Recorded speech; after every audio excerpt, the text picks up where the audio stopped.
এটা শুরু হয়েছিল আমার মায়ের উদ্যোগে। আমার মায়ের দোকান যেভাবে বাজার দর বাড়ছে সেভাবে আমাকেও তো কেউ আনলিমিটেড দিচ্ছে না, সুতরাং আমিও কাউকে আনলিমিটেড দিতে পারছি না। আর নিজেদের ব্যবসা নিজেদেরকেই করতে হয়, সেটা 22 বছর হোক 15 বছর হোক। এ বলেছে বাঙালি ব্যবসা করতে পারে না। মাত্র 22 বছর বয়সে কিন্তু বাবা মাকে সাপোর্ট করার জন্য কলেজের পাশাপাশি নয়না কিন্তু নেমে পড়েছে বাবার পাইস হোটেল সামলানোর জন্য। এর আগে এরকম নিদর্শন আমরা বহু দেখেছি যে উইমেন এম্পাওয়ারমেন্ট ধীরে ধীরে বাড়ছে আমাদের কলকাতাতে, ওয়েস্ট বেঙ্গলে। সেরকমই আর এক দিদির খোঁজ তোমাদেরকে আজকে দিচ্ছি। সোদপুরে চলে এসেছি কিন্তু ত্রিবেণীর রান্নাঘরে। এত কম বয়সে, মাত্র 22 বছরে আজকে বাবার পাশে দাঁড়িয়ে এই হোটেলটা রান করছো, কিভাবে আর কেন? প্রথম কথা, এটা বাবার পাশে দাঁড়িয়ে হোটেল রান করছি। ব্যবসা হলে সবাইকে করতে হয়, বাড়ি বাঙালি ব্যবসা করতে জানে, বাঙালি ব্যবসা করতে জানে। আর নিজেদের ব্যবসা নিজেদেরকেই করতে হয়, সেটা 22 বছর হোক 15 বছর হোক, যে বছরই হোক না কেন, এটাকে বড় করে দেখার মতো কিছু হয়নি। আর আমাদের এটা শুরু হয়েছিল আমার মায়ের উদ্যোগে। আমার মায়ের দোকান সাজানো, তো আমি তো মেয়ে হয়ে করবোই, এটা স্বাভাবিক একদম। আর আমাদের দোকানের আরেকটা জিনিস আছে, আমাদের দোকানে বেশিরভাগ মানুষই মানে আমাদের মেয়েরাই কাজ করে। তুমি দেখতে পাচ্ছ রুটি করছেন কাকিমা, ওখানে রুটি বেলছেন ও জ্যোতিদি, ঠিক আছে? তো আমাদের এখানে মেয়েরাই বেশি কাজ করে, মেয়েদের জন্যই উদ্যোগ নেওয়া হয়, মেয়েরা যে স্বাবলম্বী হতে পারে এটারও একটা নজর দেওয়া হয় আমাদের দোকানে। আর এটা হচ্ছে কাকু, এটা আমার বাবা। ওকে, তো তোমার দোকানে কি কি আইটেম আছে একটু যদি তুমি বলে দাও। তুমি ভাত পাচ্ছ, রাত্রেবেলা 9:30টার সময় ভাত পাবো? এই জাস্ট বার করা হলো, দেখো। বাপরে। আচ্ছা, এইটা তো তোমার মানে তুমি কি ফ্রাইড রাইসের চাল ইউজ করছো? না না না, একদম নরমাল প্লেন রাইস, যেটা আমরা বাড়িতে খাই। তোমরা বাড়িতে খাও সেরকমই। ডাল সিদ্ধ, ঠিক আছে? ডাল ফুরিয়ে গেছে ওবেলায়, আবার সিদ্ধ করে নামাতে হলো এক্ষুনি। ওকে। এটা হচ্ছে ফুলকপি আলু পটল দিয়ে তরকারি, সবজি আর এক গামলি এখানে রাখা আছে। আচ্ছা, মানে এটা রাত্রে কি 12টা অবধি চলবে? হ্যাঁ, 12টা অবধি চলবে। আর এটা হচ্ছে, এটা কি বাবা জানো? পুঁই শাক আলু দিয়ে তরকারি, ঠিক আছে? আর বিকালের জন্য পাবে তোমরা ঘুগনি। হ্যাঁ, আলু দেওয়া রয়েছে, আলু টমেটো দিয়ে ভালো করে বানানো হয়েছে ঘুগনিটা। আর এটা হচ্ছে মাংস, যেটা এক্ষুনি নেমে আমার ফুরিয়েও গেছে। এখনই তো দেখলাম নাবলো, এর মধ্যেও প্রায় শেষ। হ্যাঁ, তো আর কটা পিস বেঁচে আছে। আর এটা হচ্ছে ভাতের সাথে যাওয়ার জন্য আলু ভাতে। সব দোকান ছেড়ে তোমার ত্রিবেণী রান্নাঘরে কেন আসবে মানুষ? কি ইউএসপি? আমাদের পরিষ্কার পরিচ্ছন্নভাবে রান্নাটা হয়, আর হচ্ছে আমাদের সার্ভিসটা খুব তাড়াতাড়ি। যেহেতু আমরা অনেকগুলো মানুষ একসাথে কাজ করি, আমাদের পরিবারের মধ্যে সকালবেলা 2জন কাজ করেন, এসে দেখতে পাবে বিকেলবেলা 2জন কাজ করছেন।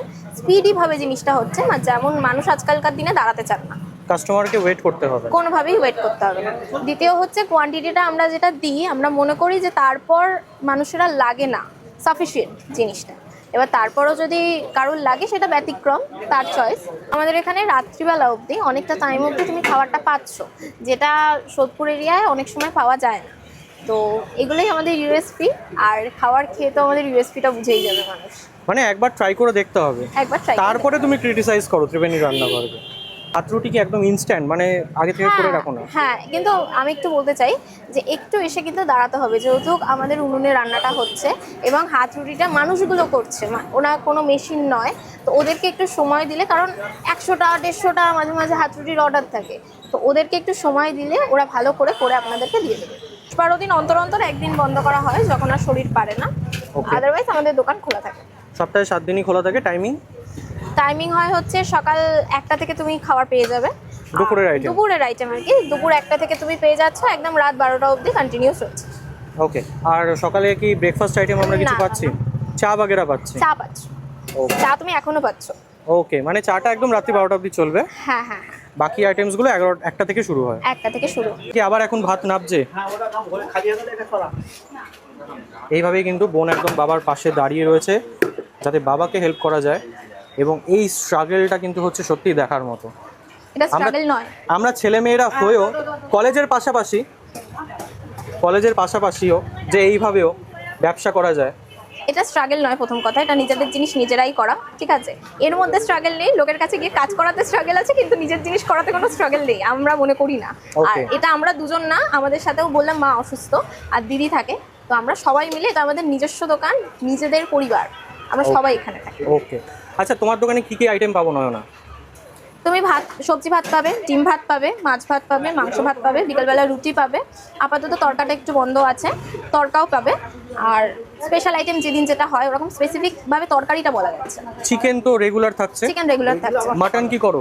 মাটন রোববার দিন স্পেশাল হয়, যেহেতু মা অসুস্থ এই মুহূর্তে করা হচ্ছে না, তবে কাস্টমারের জন্য করা হয়, কাস্টমার চাইলে করা হয়। ওকে, আর মাছের কি কি আইটেম থাকে রেগুলার? মাছ থাকে হচ্ছে রুই থাকে, কাতলা থাকে, পাবদা থাকে, আর একটা কি জানো কি ভোলা থাকে, তেলাপিয়া থাকে, বাটা থাকে, যেরকম যা মাছ রেগুলারলি পাওয়া যায় সেগুলো হয়। আবার পমফ্লেট থাকে, ইলিশ থাকে, এগুলো থাকে। ওকে, যেরকম যেরকম বাজারে ডিমান্ড থাকে বা যেরকম যেরকম বাজারে মাছ পাওয়া যায় সেই অনুযায়ী তোমার দোকানে অ্যাভেলেবেল। ঝোল আলু কি আনলিমিটেড? না। আচ্ছা, এই আনলিমিটেড কথার মানে কি? তুমি যদি, আমি বলি, তুমি যদি আমার থেকে ভাত নাও 5 টাকা দিয়ে, তোমাকে আমাকে ঝোল আলুটা দিতেই হবে। মাংস নিলে তুমি নেবে, না তো ঝোল আলু তোমাকে আমাকে দিতেই হবে। তাহলে এটার সাথে আনলিমিটেড কথার অর্থ এটা তো রেগুলারলি চলে এটা যাচ্ছে। রেগুলারলি চলছে। ওকে, আচ্ছা আরেকটা জিনিস আমার জানার, যে তোমার কি পরের ভাতের জন্য তোমরা চার্জ করো? হ্যাঁ, 5 টাকা পরের ভাতের জন্য 5 টাকা। বাট যে কোয়ান্টিটিটা তোমরা দাও সেটা একজনের জন্য সাফিসিয়েন্ট। হ্যাঁ, এবার তার যদি আরেকটু লাগে, সেটা তো সবার পেট তো বলা যায় না, তার যদি আরেকটু লাগে সেটা 5 টাকা, কারণ তারাও সাধারণ মানুষ, আমরাও সাধারণ মানুষ, জিনিসটা আমরা কিনি, আমাদের তো আনলিমিটেড দেয় না, আমরা কি করে আনলিমিটেড দিই বলো? যেভাবে বাজার দর বাড়ছে সেভাবে আমাকেও তো কেউ আনলিমিটেড দিচ্ছে না, আমি যাদের থেকে কিনতে যাচ্ছি, সুতরাং আমিও কাউকে আনলিমিটেড দিতে পারছি না।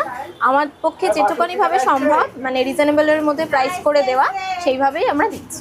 তোমরাও যদি মনে করছো যে একটু কম পয়সাতে ভালো আইটেম খাবে এবং এখানে বসে একদম গরমা গরম খাবারটা পাবে, যেহেতু ভাতটাও গরম রয়েছে, একদম ডাল বাগেরাও গরম রয়েছে, সেই রকম যদি খেতে চাও তাহলে কিন্তু একবার ত্রিবেণীর হোটেলটাতে ভিজিট করো, ত্রিবেণীর রান্নাঘরে ভিজিট করো। ওপরে কন্ট্যাক্ট ডিটেলস আমি তোমাদেরকে শেয়ার করে দিলাম। রোজ দিনই খোলা থাকছে, সপ্তাহে 7 দিন। তো তোমরা অবশ্যই আসো, মাস্ট ভিজিট করো, খেয়ে দেখো, তারপরে কমেন্ট সেকশনে জানিও তোমাদের খাবারটা কীরকম লাগে। দেখা হচ্ছে পরের ভিডিওতে, ততক্ষণের জন্য স্টেডিয়াম, ভালো থাকো, সুস্থ থাকো, বাই।